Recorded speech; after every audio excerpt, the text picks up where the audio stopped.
Hello दोस्तों, मैं शुभम एक बार फिर से अपने यूट्यूब चैनल पर स्वागत करता हूँ। दोस्तों, जैसा कि मैंने जनरल एप्टीट्यूड का प्रैक्टिस सेट एक करवा दिया था ऑलरेडी, और ये हमारा प्रैक्टिस सेट 2 है। दोस्तों, इसमें मैंने जो क्वेश्चन इंक्लूड किया है like clerical aptitude, current affairs and GK GS. So ताकि आप लोग की हर एक चीज़ की प्रैक्टिस हो जाए, क्योंकि इसमें कोई दोस्तों कंफर्म नहीं है कि जनरल एप्टीट्यूड में क्या पूछा जाएगा। मैं अपनी तरफ से ये सोच के चल रहा हूँ कि ये सब चीज़ें आ सकती हैं, मैंने इन सब चीज़ों को इंक्लूड किया गया। दोस्तों, अगर आप चैनल पर पहली बार जुड़े हो तो चैनल को सब्सक्राइब जरूर कर देना यार, और बेल आइकन को प्रेस कर देना ताकि वीडियो अपलोड होते ही आप लोग को नोटिफिकेशन मिल जाए। दोस्तों, चलिए स्टार्ट करते हैं आज की वीडियो। वीडियो को लास्ट तक ज़रूर देखना ताकि आप अच्छे से प्रैक्टिस कर सके और अच्छे अच्छे क्वेश्चन की आप प्रैक्टिस कर सकें, है ना। दोस्तों, अगर आप चैनल पर नए हो तो चैनल को सब्सक्राइब जरूर कर देना, और वीडियो अच्छी लगी तो आपको लाइक ज़रूर करना है वीडियो को, और कमेंट में बताना है कि आपको वीडियो कैसी लगी। और आप ये सब पीडीएफ जो है तो मैं अपने टेलीग्राम चैनल पर डाल देता हूँ, आप वहाँ से डाउनलोड कर सकते हो, और लिंक मैं नीचे डिस्क्रिप्शन बॉक्स में दे दूँगा। आप वहाँ से मेरे टेलीग्राम चैनल पर जुड़ सकते हो। दोस्तों, स्टार्ट करते हैं। हमारा पहला क्वेश्चन ये क्लरिकल एप्टीट्यूड का क्वेश्चन है माना जाता है दोस्तों। जैसे कि क्वेश्चन बोल रहा है कि नीचे दिए गए प्रत्येक प्रश्न में समाचार को निम्नलिखित 5 क्षेत्रों में से किसमें वर्गीकृत किया जाना चाहिए। जैसे समाचार है, पर्यावरण में किया गया है, खेल में किया गया है, सामाजिक मुद्दे में किया गया है, राजनीतिक और विविध। ये 5 मुद्दे हैं, समाचार के ये प्रकार हैं। फिर एक कंडीशन दिया है कि अगर विद्युत मतलब जो इलेक्ट्रिसिटी है ग्रिड के ठप होने से शहर के कई हिस्सों में 48 यानी 48 घंटे बिजली नहीं रही, तो ये किस चीज़ का, ऊपर दिए गए जो समाचार के पार्ट हैं वो किस चीज़ का पार्ट है। पर्यावरण का तो नहीं हो सकता दोस्तों, क्योंकि ये विद्युत है, इलेक्ट्रिसिटी का। खेल का भी नहीं है, सामाजिक मुद्दा भी नहीं है, राजनीतिक नहीं है, तो कौन सा बच रहा है आपका, विविध बच रहा है। तो ऑप्शन नंबर क्या होगा, थर्ड आपका राइट आंसर होगा। दोस्तों, ऐसे क्वेश्चन भी आ सकते हैं आपके एग्जाम में क्लरिकल एप्टीट्यूड में। जैसे नेक्स्ट क्वेश्चन बोल रहा है कि जैसे जैसे लोकसभा, इन्हीं में से आपको चूज करना है कि, और ये कंडीशन दी है कि जैसे जैसे लोकसभा चुनाव के दिन नज़दीक आ रहे हैं वैसे वैसे प्रत्याशियों का चुनावी अभियान जारी है। अब दोस्तों, ये इलेक्शन वगैरह किससे है, पॉलिटिकल से है ना, अपनी पॉलिटिकल पार्टी मतलब पॉलिटी से, मतलब किससे, राजनीति से है। तो राजनीति कौन सा ऑप्शन है दोस्तों, ऑप्शन नंबर फर्स्ट राजनीति आपका करेक्ट आंसर होगा। ये सिंपल होते हैं क्वेश्चन, इनमें ज़्यादा कुछ करना नहीं होता, तो इस प्रकार के क्वेश्चन भी आ सकते हैं। नेक्स्ट क्वेश्चन है दोस्तों कि निम्नलिखित में से एक आपको पूरा वर्ड दिया गया है और बताना है कि इस वर्ड से कौन सा वर्ड नहीं बन सकता। जैसे TANGO टैंगो बन सकता है दोस्तों, क्योंकि टी भी है इसमें, ए भी है, एन भी है, GO ये भी बन सकता है, BANG ये भी बन सकता है, माउंट, एम एम भी है, ओ भी है, यू भी है, और एन ये भी बन सकता है, और MIGH। आपको इस वर्ड में एच कहीं नहीं नज़र आ रहा होगा, तो ऑप्शन नंबर 4 आपका राइट आंसर होगा। ये बहुत ही इजी क्वेश्चन होते हैं दोस्तों, थोड़ा सा वो ध्यान करता है। नेक्स्ट क्वेश्चन अपना जीएस का क्वेश्चन है दोस्तों। वेरी वेरी इंपॉर्टेंट क्वेश्चन है दोस्तों। आप जैसे पूछ रहा है कि रुक्मणी देवी अरुंडेल किस नृत्य शैली मतलब किस डांस से जुड़ी हुई है, भरतनाट्यम, कथकली, कथक, कुचिपुड़ी। तो इसका राइट आंसर होगा दोस्तों भरतनाट्यम।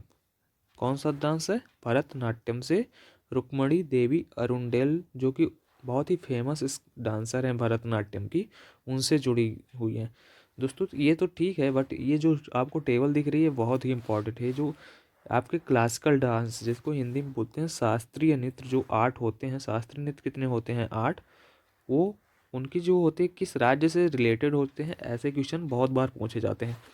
जैसे भरतनाट्यम कहाँ का है दोस्तों, तमिलनाडु का है। कथक कहाँ का है, कथक कहाँ का है, उत्तर प्रदेश का। और कथकली कहाँ का है दोस्तों, केरल का। कुचिपुड़ी कहाँ का है, आंध्र प्रदेश का। ओडिसी उड़ीसा, ये तो सबको पता चल जाएगा। एंड सत्रिया कहाँ का है, ये भी इंपॉर्टेंट है, सत्रिया कहाँ का है दोस्तों, आसाम का है। मणिपुरी, मणिपुर ये भी बन जाएगा। मोहिनी अट्टम कई बार पूछा गया है, मोहिनी अट्टम कहाँ का है, केरला का। कहाँ का है, केरल का। तो ये चीज़ें आपको शास्त्रीय नृत्य जो क्लासिकल डांस है आपको याद रहना चाहिए। बाकी इनकी पीडीएफ आपको अच्छी तरीके से मैं अपने टेलीग्राम में प्रोवाइड कर दूंगा, आप वहाँ से डाउनलोड कर सकते हो।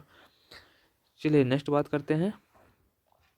नेक्स्ट क्वेश्चन कह रहा है दोस्तों कि निम्नलिखित में से कौन सा दर्पण जो है, कौन सा मिरर है, वाहनों में हेडलाइट के रूप में प्रयोग किया जा रहा है। यहाँ बोल रहा है कि वाहनों जो में हेडलाइट के रूप में प्रयोग करना है ना, तो दोस्तों वाहनों में हेडलाइट के रूप में अवतल दर्पण का प्रयोग किया जाता है। मतलब अवतल को इंग्लिश में क्या बोलते हैं, कॉनकेव मिरर। कॉनकेव मिरर का यूज किस में किया जाता है, हेडलाइट के रूप में किया जाता है। अगर यहीं पे पूछे कि वाहनों में जो साइड मिरर होता है, जो साइड मिरर में पीछे की चीज़ों को देखने के लिए किया जाता है, उसमें उत्तल कॉन्वेक्स मिरर होता है ना। ये चीज़ बहुत ही कंफ्यूजिंग है, तो आप इन्हें याद करना कि अगर हेडलाइट पूछे तो अवतल दर्पण कॉनकेव मिरर। अगर आपको पूछे मिरर साइड मिरर, अगर साइड मिरर पूछे दोस्तों, साइड मिरर तो क्या होगा, कॉन्वेक्स उत्तल दर्पण। सो ये चीज़ें आपको याद रखना है, इससे क्वेश्चन कई बार पूछ लिए जाते हैं।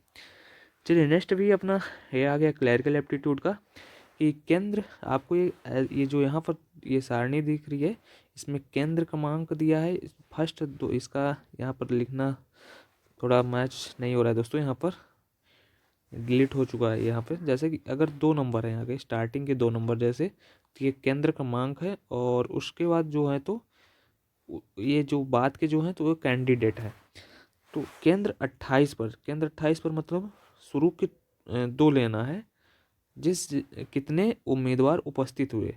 तो 28 जहाँ जहाँ होगा उसको उसको आपको स्टार्टिंग का पकड़ना है। जैसे फर्स्ट वाला ये हो गया स्टार्ट, 28 यहाँ भी है 2, और कहाँ है दोस्तों, यहाँ भी है, तो से 2 हो गया, और कहाँ है दोस्तों, ये 3 हो गया, और ये 4 हो गया। तो कितने उम्मीदवार उपस्थित हैं, 4 उम्मीदवार। तो ऑप्शन नंबर 4 आपका राइट होगा। चलिए नेक्स्ट बात करते हैं, जैसे कि ये नीचे एक परीक्षा में विभिन्न केंद्रों पर पंजीकृत उम्मीदवारों के कुछ रोल नंबर दिए गए हैं। केंद्र कोड से पहले 2 अंक, यानी केंद्र कोड पहले 2 अंक, और केंद्र में पंजीकृत जो रजिस्टर कैंडिडेट के क्रमांक है, मतलब रोल नंबर है, अगले 4 अंक दिए गए हैं ना।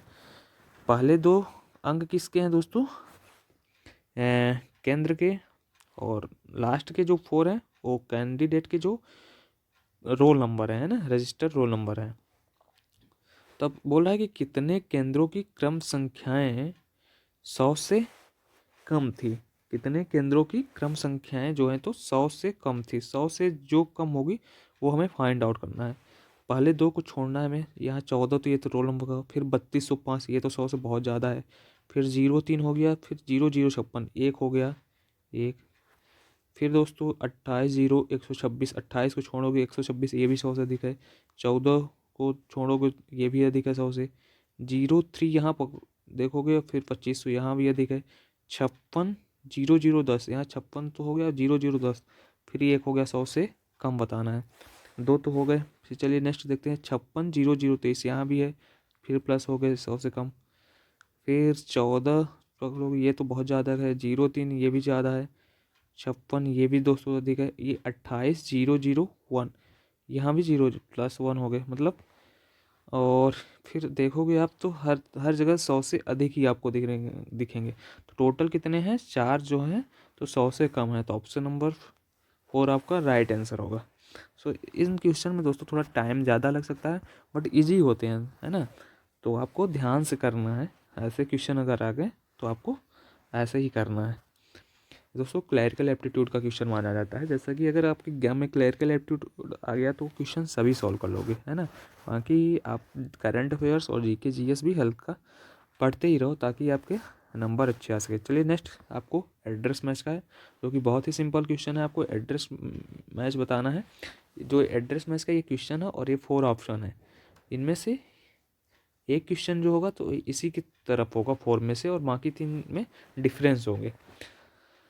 तो चलिए मैच करते हैं दोस्तों।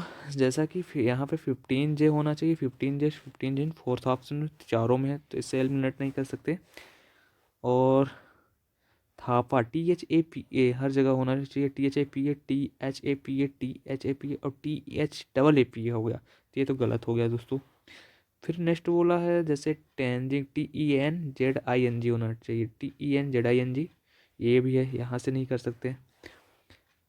फिर नॉन JR NONZAIRE होना चाहिए, NONZAIRE NONZAIRE हो गया, तो ये भी गलत हो गया, ये मिसमैच कर गया दोस्तों। अब फर्स्ट और सेकंड में ही हो गया। तो अब लास्ट वाले में देखते हैं JATS यहाँ पर BARAPANI होगा और यहाँ पर एफ आ गया है बीच में, तो ये भी गलत हो गया। तो ऑप्शन एक ही मैच कर रहे हैं ना दिए गए क्वेश्चन के अकॉर्डिंग, तो ऑप्शन नंबर एक राइट आंसर होगा। सो इस प्रकार को आपको एड्रेस मैच करना है दोस्तों। आई होप आपको समझ में आ गया होगा। चलिए नेक्स्ट बात करते हैं, निम्नलिखित में से कौन संसद के दोनों सदनों की संयुक्त बैठक की अध्यक्षता करता है। तो जैसे संसद हो गया दोस्तों, संसद के अगर पूछा जाए दोस्तों आपसे क्वेश्चन कि संसद के कितने सदन होते हैं, तो संसद एक इस संसद हो गया, संसद के 3 सदन होते हैं। कितने? 3 सदन हो गया, लोकसभा, राज्यसभा, लोकसभा, राज्यसभा और राष्ट्रपति। ये संसद के 3 अंग होते हैं दोस्तों, है ना। अगर आपसे पूछे संसद के कितने सदन होते हैं, 3 सदन होते हैं, लोकसभा, राज्यसभा और राष्ट्रपति।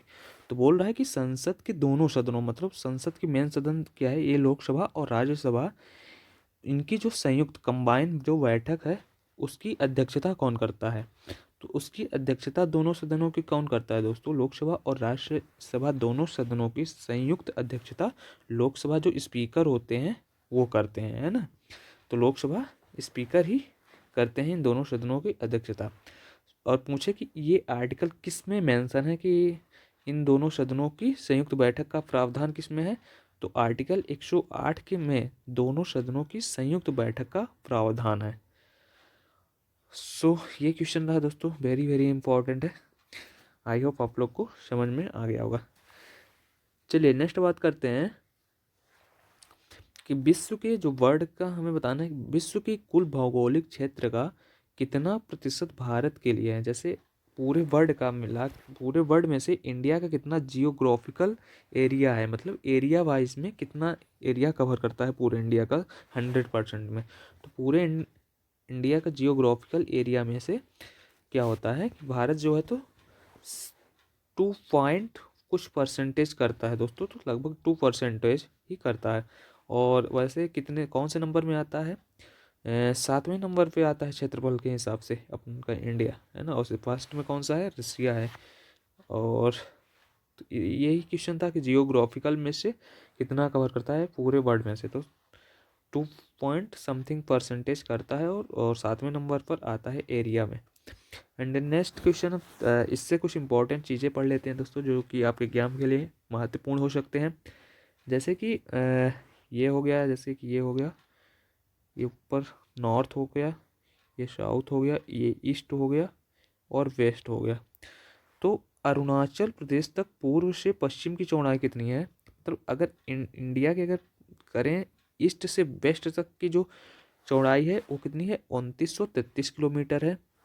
और इंडिया का ओवरऑल एरिया कितना है दोस्तों, 32,87,263 वर्ग किलोमीटर है टोटल एरिया। तो उसमें से पूर्व से पश्चिम कितना है दोस्तों, ईस्ट टू वेस्ट 2933, और नॉर्थ से लेकर साउथ तक कितना है दोस्तों, 3214 किलोमीटर है।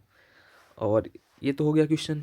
और सेकंड क्वेश्चन ये बन सकता है कि देश का जो सबसे दक्षिणतम बिंदु है, मतलब सबसे जो साउथ में पॉइंट है उसे हम इंदिरा पॉइंट बोलते हैं।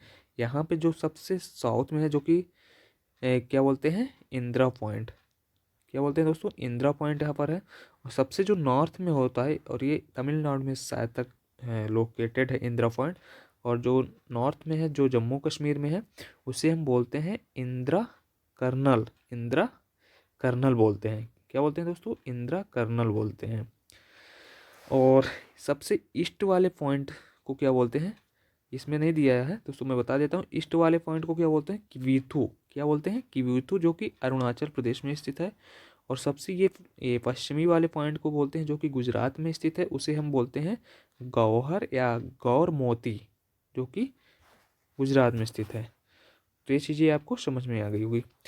और एक क्वेश्चन बनता है, जैसे कर्क रेखा हो गई, कर्क रेखा भारत के कितने स्टेट से गुजरती है, पासेस होती है 8 राज्यों से कर्क रेखा भारत से गुजरती है। वो 8 राज्य आपको दिख रहे होंगे दोस्तों, जैसे कि गुजरात हो गया, राजस्थान हो गया, मध्य प्रदेश, छत्तीसगढ़, झारखंड, पश्चिम बंगाल, त्रिपुरा, मिजोरम। तो इनका थोड़ा याद करना दोस्तों थोड़ा डिफिकल्ट होगा ना, तो मैं एक ट्रिक बता देता हूँ आप लोग को। अब वहाँ से याद कर सकते हो। तीन का ट्रिक हो सकती है दोस्तों, राम मित्र, एक मिनट दोस्तों, राम मित्र पर गमछा झार, मतलब राम मित्र पर गमछा झार रहा है।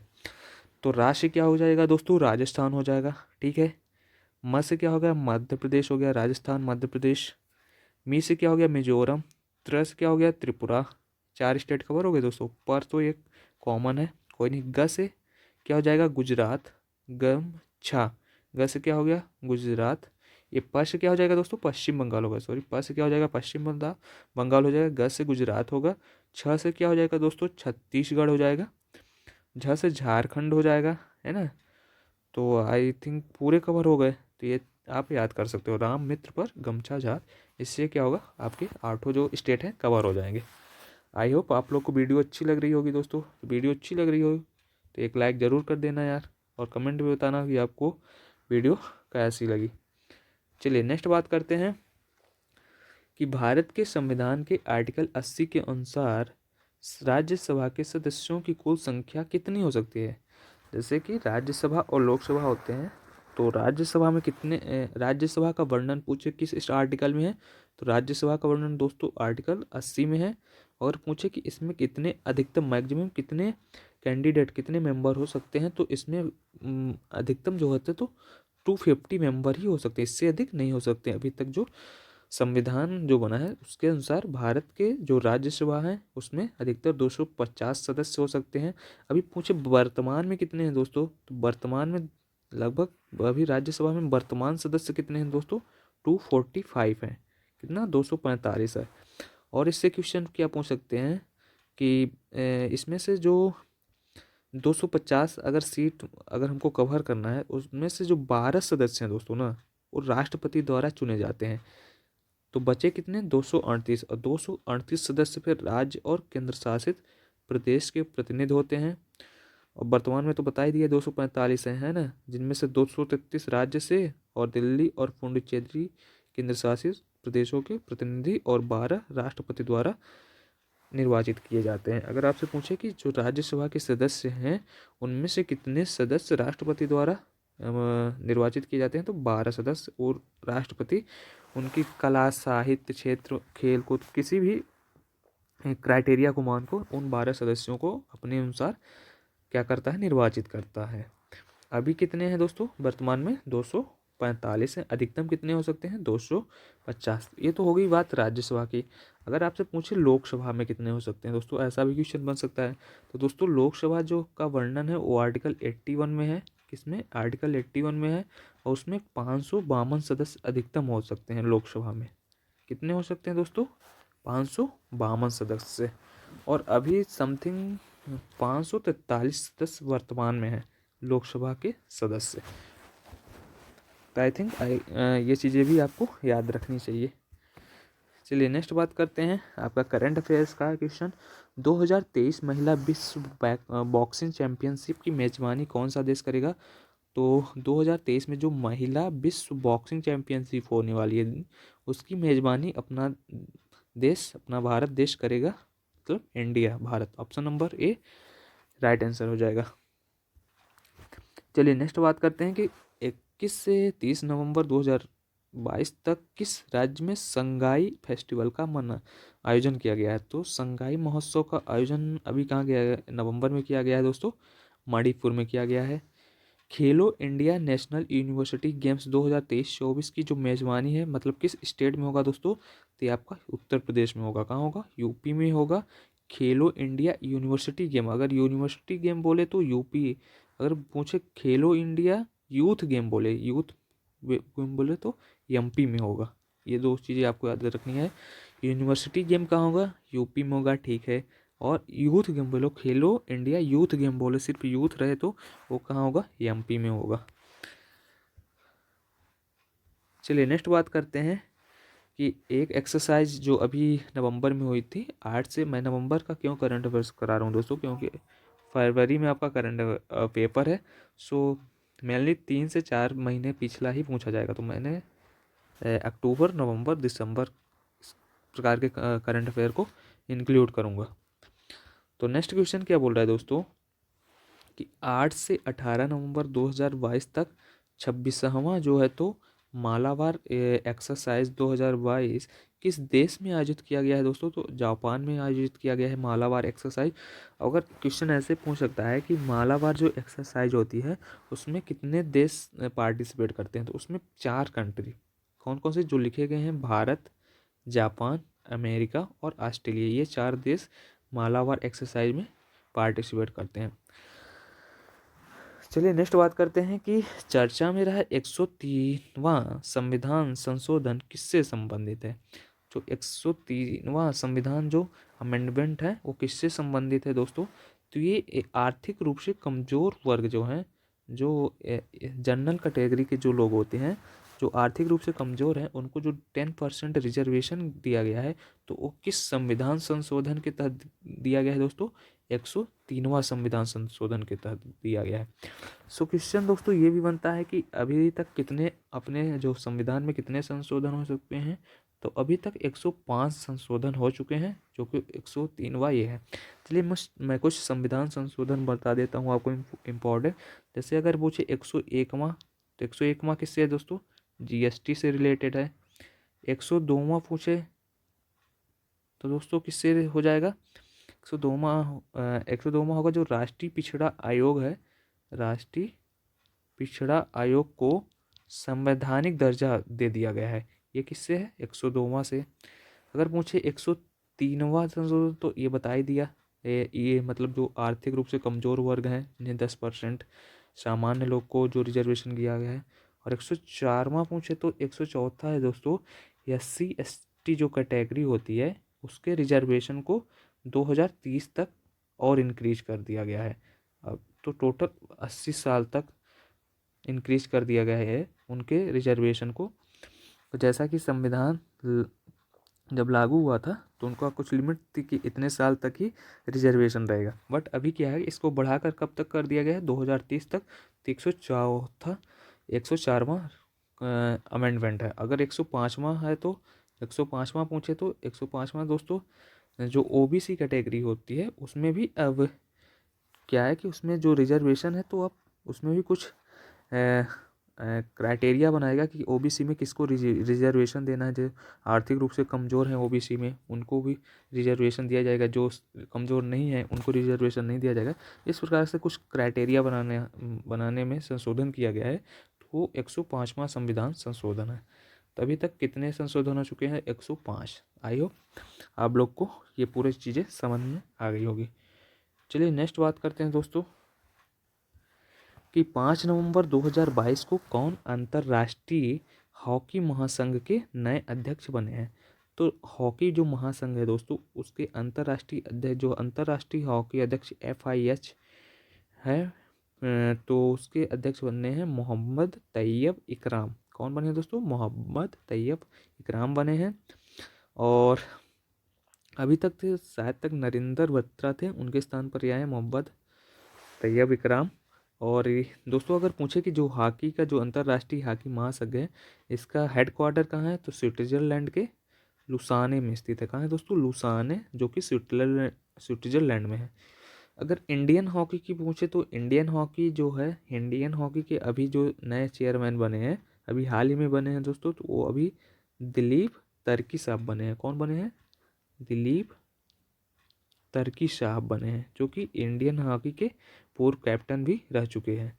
तो दिलीप तर्की साहब ये इंडियन के हैं। अगर इंटरनेशनल पूछे पूरे इंटरनेशनल का, तो मोहम्मद तैयब इकराम। So very most important current affairs है। चलिए नेक्स्ट बात करते हैं कि 5 नवंबर 2022 को किसने पहली बार सैयद मुश्ताक अली ट्रॉफी जीता है? तो मुंबई ने जीता है। और पूछे सैयद मुश्ताक अली ट्रॉफी किस खेल से संबंधित है? तो क्रिकेट से संबंधित है दोस्तों। किससे? क्रिकेट से संबंधित सैयद मुश्ताक अली ट्रॉफी है। चलिए नेक्स्ट बात करते हैं कि 2 नवंबर 2022 को किस राज्य में लाडली लक्ष्मी योजना 2.0 का शुभारंभ किया गया? तो कहाँ किया गया दोस्तों? MP में, मध्य प्रदेश में लाडली लक्ष्मी योजना का 2.0 का फिर से क्या किया है? शुभारंभ किया गया है। नेक्स्ट क्वेश्चन है दोस्तों 3 नवंबर 2022 को फिक्की ने किसे अपना अगला चेयरमैन नियुक्त किया गया है? तो फिक्की का भी जो नया अध्यक्ष होंगे कौन होंगे? शुभ्रकांत पांडा साहब होंगे। कौन होंगे? शुभ्रकांत पांडा साहब। चलिए नेक्स्ट क्वेश्चन बात करते हैं दोस्तों। ये भी क्या है, आपका एड्रेस मिलान का एक क्लरिकल एप्टीट्यूड आ गया क्वेश्चन कि इसमें थोड़ा आपको पढ़ना है कि प्रश्न को ध्यान से पढ़े और विकल्प 1 2 3 4 पर सही निशान लगाए जो प्रश्न की तरह सही नहीं है। इसमें से 3 सेम है दोस्तों। इस क्वेश्चन जो ये क्वेश्चन लिखा है इसके अनुसार 3 तो मैच होंगे और 1 मैच नहीं होगा। इस प्रकार से भी क्वेश्चन आता है। तो उस जो डिस मैच है उसको आपको फाइंड आउट करना है। जैसे TGB सब में लिखा है दोस्तों, TGB ये तो मिल गया दोस्तों, ये तो सही जी है। TGB तीनों में है और MSJ है, तो आपका आंसर हो जाएगा option number second, right answer होगा। चलिए नेक्स्ट बात करते हैं। इस प्रकार के क्वेश्चन भी आपको देख सकता है क्लरिकल एप्टीट्यूड में। ये रीजनिंग का क्वेश्चन है दोस्तों कि 70 से 1225 कैसे हो गया और 50 से उसी प्रकार आपको बताना है। तो आप अगर 70 का देखोगे दोस्तों 1225, जैसा कि मैंने बोला है कि आपको लगभग 30 से 35 तक स्क्वायर याद रखना चाहिए। तो ये 35 का स्क्वायर ही दिख रहा है दोस्तों 1225। अगर 1225 का स्क्वायर करोगे 35 का स्क्वायर करोगे तो कितना आएगा? 1235। तो 35 क्यों आया दोस्तों? 70 को डिवाइड बाई 2 करोगे तो कितना आ जाएगा? 35। और 35 का स्क्वायर करोगे तो जैसे, तो इसी प्रकार 50 का आधा करोगे 25, 25 का स्क्वायर करोगे तो 625।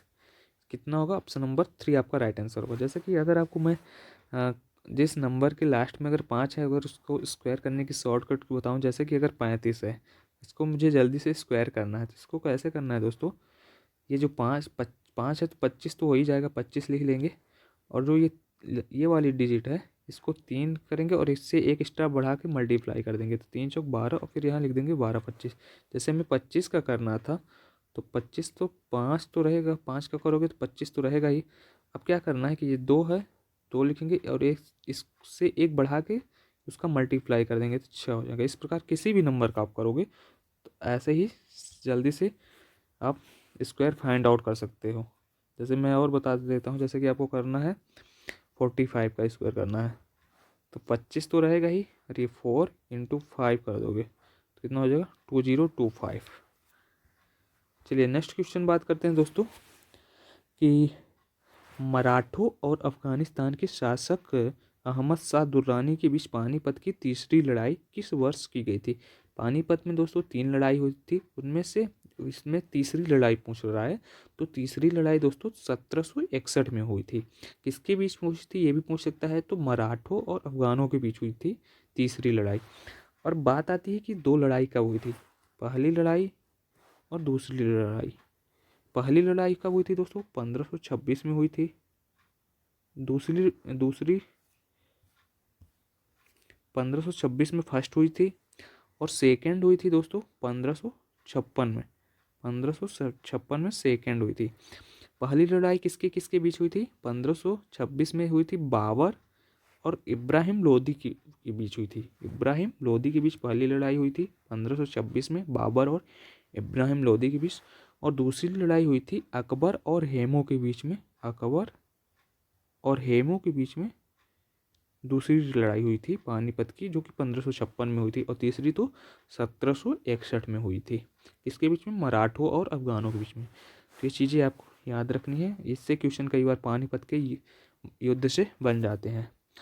सो दोस्तों इसकी PDF आपको टेलीग्राम में आराम से मिल जाएगी, आप वहाँ से फाइंड आउट कर सकते हो। इसकी PDF आप डाउनलोड कर सकते हो। कि नेक्स्ट क्वेश्चन बोल रहा है कि 1708 में गुरु गोविंद सिंह की मृत्यु के बाद खालसा ने ... के नेतृत्व में मुगल सत्ता के खिलाफ विद्रोह किया। तो कौन किया था दोस्तों? बंदा बहादुर साहब ने किया था। अब चलिए इससे कुछ इंपॉर्टेंट क्वेश्चन पढ़ सकते हैं। जैसे गुरु नानक देव सिखों के पहले गुरु हैं। कितने हुए थे सिखों के? 10 गुरु हुए थे ना, जो कि फेमस थे 10 गुरु। उनमें से पहले थे गुरु नानक देव। कौन थे सिखों के पहले? थे गुरु नानक देव। जो स्वर्ण मंदिर है उसका निर्माण किसने करवाया था दोस्तों? अर्जुन देव ने करवाया था। जो गुरु सिखों के 5वें गुरु हैं अर्जुन देव, उन्होंने स्वर्ण मंदिर का निर्माण करवाया था। गुरु अर्जुन देव को मुगल सम्राट जहांगीर ने मरवा दिया था, है ना, फांसी दे दी थी अर्जुन देव को। फिर पूछ सकता है कि खालसा पंथ जो है उसमें खालसा पंथ का निर्माण किसने किया था दोस्तों? तो गुरु गोविंद सिंह। जो सिखों के 10वें गुरु कौन है दोस्तों? लास्ट वाले गुरु कौन थे? गुरु गोविंद सिंह 10वें गुरु थे, है ना। तो उन्होंने खालसा पंथ की स्थापना की थी। और गुरु हरिकृष्ण सबसे कम आयु के सिख गुरु थे, वे 5 वर्ष की आयु में गुरु बन गए थे, है ना, गुरु हरिकृष्ण साहब। सो दोस्तों कुछ ये इम्पोर्टेंट आपके पॉइंट्स हैं। चलिए नेक्स्ट बात करते हैं कि निम्नलिखित में से कौन सा जो जानवर है, इनमें से कौन सा जानवर है जो अपनी स्किन से, त्वचा से सांस लेता है? जैसे अपन ह्यूमन है तो कस से लेते हैं सांस? लंग्स, फेफड़ों के द्वारा लेते हैं। और जैसे मछलियां हैं तो गलफड़ों के द्वारा लेती हैं। उसी प्रकार स्किन, त्वचा से कौन सांस लेता है? तो स्किन से कौन लेता है दोस्तों? फ्रॉग मीन्स मेढक लेता है। वो अपनी स्किन से भी क्या करता है कि सांस लेता है। और स्किन से कब लेता है? जब वो पानी में रहता है तब, क्योंकि मेढक तो पानी और धरती मतलब दोनों जगह पर रह सकता है। जब वो पानी में रहता है तो स्किन से लेता है। तो ऑप्शन नंबर फर्स्ट आपका राइट होगा। चलिए नेक्स्ट क्वेश्चन बात करते हैं कि भारतीय संविधान के 44वें संविधान अधिनियम 1978 के बाद निम्नलिखित में से कौन सा मौलिक अधिकार नहीं है दोस्तों?